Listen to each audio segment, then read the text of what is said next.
My question is to the Treasurer. Will the Treasurer inform the House how the Morrison government's significant economic support, combined with real momentum of the vaccine rollout, will ensure greater business certainty in the future as restrictions are eased and lockdowns become more unlikely?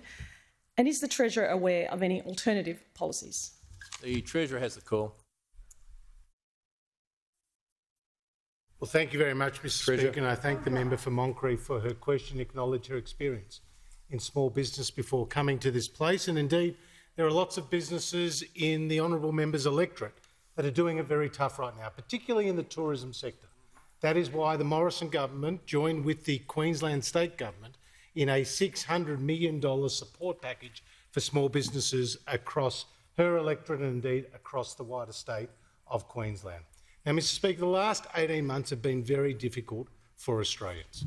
Businesses have closed, people have been working from home, and kids haven't been able to join their classmates in the classroom. And we have responded to this crisis with an unprecedented amount of economic and health support. And most recently, that economic support has took the form of a COVID disaster payment of up to $750 a week for people who have lost hours of work. $4 billion out the door to 1.6 million Australians.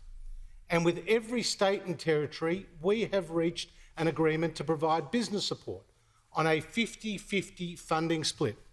Now, Mr. Speaker, that economic support is absolutely vital in the immediate short term in enabling those businesses to survive and those families to get through the crisis.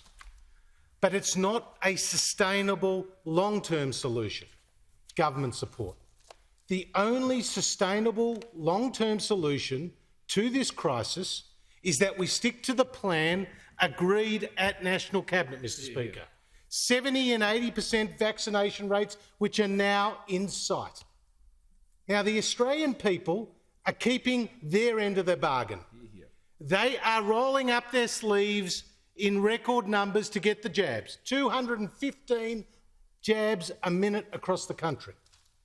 It's up to the state premiers and to the chief ministers, together with the Prime Minister, to stick to the plan that was agreed at National Cabinet, Mr. Speaker, because that plan is a pathway out of this crisis. And we heard today from the world-leading Doherty Institute that whether you start with 30 cases or 800 cases, you can open up safely. That is what the Doherty Institute said today. And the Doherty Institute also said zero COVID forever is unrealistic, Mr. Speaker.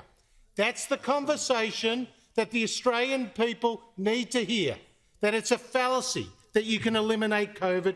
You must learn to live with it, just as other countries are doing right now, and just as we in Australia have done so with other infectious diseases.